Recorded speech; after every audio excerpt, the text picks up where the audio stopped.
waxaynu nahay dad islaam oo diina maanalo eeba u isbaday dad islaam oo waxa aynu nahay eeba u isbaday ila bayo baro bulshoy ma bacde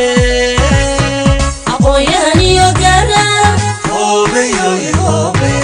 derdaradiyo ugaas hobeyo abwaano iyo sultan hobeyo ukaca